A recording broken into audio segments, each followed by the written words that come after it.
उनका इलाज मुकम्मल होगा और उनकी हालत खतरे से बाहर होगी, वो पहले दिन वापस आएंगे। भाजपा पे जो इल्जामात लगे हैं ये उस दौर के इल्जामात हैं जब आपकी हुकूमत थी, वज़ीर-ए-आज़म नवाज शरीफ की हुकूमत थी, तो क्या वजह थी कि आप अपने मातहतों के ऊपर आपकी हुकूमत निगरानी नहीं कर सकी? देखिए, मेरी एक बात सुने, उनके खिलाफ जो सबूत सामने आए हैं बहुत बड़े सबूत हैं, उनको चाहिए कि उसको आके डिफेंड करें, उस पर अपनी जो पोजीशन है कौन के सामने क्लैरिफाई करें। अगर आप टैक्स पेयर के पैसे के ऊपर आप सरकारी ओहदे पे हैं तो फिर आपके ऊपर अगर इल्जामात लगते हैं और आपको उसके सबूत उनके पेश किए जाते हैं, हमारे लिए तो देखें इल्जामात लगे, वो जिसको उर्दू का मुहावरा है कि खोदा पहाड़ निकला चूहा, हमारे में तो चूहा भी नहीं निकला, लेकिन फिर भी वो सजाएं भी काटी, एक नहीं दो नहीं तीन मरतबा सजाएं काटी। लेकिन अगर आपके ऊपर कोई लगा है इल्जाम, उसके सबूत सामने आए हैं, तो आपको कानून का सामना करने से कतराना नहीं चाहिए। पार्टी कोई कानूनी कार्रवाई करेगी? पार्टी में भी सियासी इख्तलाफात की बातें कर रहे हैं लोग। मियां पार्टी जो करेगी वो पार्टी खुद डिसाइड करेगी। जी फरमाइए। मियां शहबाज शरीफ के हवाले से कहा जा रहा है कि शायद किसी किस्म के कोई इख्तलाफात हैं जो एक बात बहुत जरूरी है, और अहमद नूरानी अगर कोई चीज निकाल के लाएं तो उनको धमकियां नहीं देनी चाहिए, उनके इल्जामात का जवाब देना चाहिए, रसीदें पेश करनी चाहिए, और आपके पास अगर कोई जवाब है तो दें।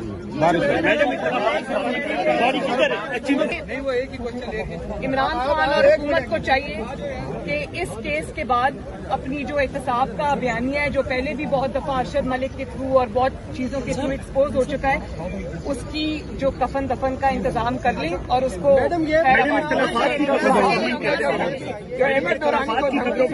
झूठे थे, उनकी बेटी पे झूठे मुकदमात बनाए गए। मैं तो कभी सरकारी अफसर नहीं रही, मैं कभी सरकारी पोजीशन में नहीं रही।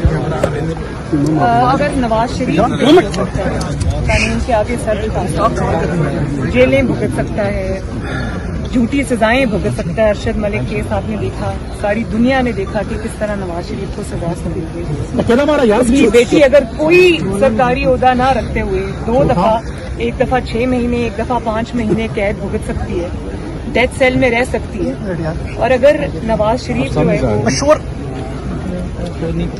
मौत के मुंह में पहुंच जाता है जेल के अंदर, फिर भी वो कानून के आगे सरेंडर करता है, तो फिर चाहे वो नवाज शरीफ हो, चाहे वो मरियम नवाज हो, चाहे वो शहबाज शरीफ हो, चाहे वो इमरान खान हो, चाहे आसिम सलीम बाजवा साहब हो, चाहे वो मीर शकील रहमान साहब हो, चाहे वो काजी फाइज ईसा हो या सरीना ईसा हो, सब कानून के आगे बराबर है, कानून के सामने बराबर है। और अगर काजी फाइज ईसा एक सिटिंग सुप्रीम कोर्ट के जज होते हुए, नवाज शरीफ 3 दफा का प्राइम मिनिस्टर होते हुए, उसकी बेटी कुछ ना होते हुए, और उनकी वाइफ जो है सरीना ईसा जो है वो कुछ ना होते हुए कानून के आगे पेश हो सकती है, तो फिर किसी को एग्जेम्पशन नहीं है। कानून के सामने सब बराबर होते हैं और बराबर होना चाहिए। मैडम खिलाई मखलूक जो उन्होंने एतराफ किया, जो उन्होंने कन्फेशन किया, वो एक जस्टिस के मुंह पे धब्बा था जिसको धोने की कोशिश की गई और बहुत अच्छा किया गया। अब आगे बढ़ के नवाज शरीफ साहब का वो फैसला भी खत्म कर दें जो उसके नतीजे में सामने आया कि इमरान खान कहा करते थे कि नवाज शरीफ बाहर चले गए तो मेरा तो जो एहतसाब का नैरेटिव है वो बहुत कमजोर हो गया। फिर वो कहा करते थे कि फलां को बेल मिल गई, फलां को बेल मिल गई, फलां छूट गया, फलां को कोर्ट ने रिलीफ दे दी, तो मेरा एहतसाब का नैरेटिव कमजोर हो गया। तो मैं ये सवाल करना चाहती हूँ इमरान खान से और उनकी हुकूमत से कि आज जब आसिम सलीम बाजवा साहब पे इल्जाम लगे हैं सबूतों के साथ, तो एहतसाब का नैरेटिव किस गार में बैठ के सो रहा है, या वो कहाँ छुपा हुआ है जिसमें एहतसाब के नैरेटिव को आज कोई चैलेंज नहीं है? तो आगे बढ़ें और बताएं लोगों को कि वो भी एहतसाब इसमें भी बिलीव करते हैं। सीपैक का मंसूबा इससे असरअंदाज नहीं होगा? हमें कहा जा रहा है कि भारत की साजिश थी। इस तरह के सवालात का जवाब, इनका जवाब ना साजिश है, ना सीपैक का कोई बहाना है, और ना ही रियासत को लाना चाहिए।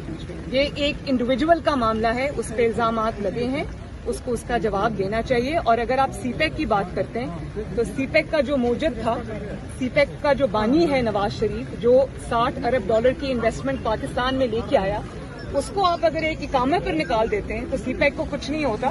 تو ایک انڈیویجول کے آنے جانے سے یا احتساب کے سامنا کرنے سے سی پیک کو کچھ نہیں ہوگا.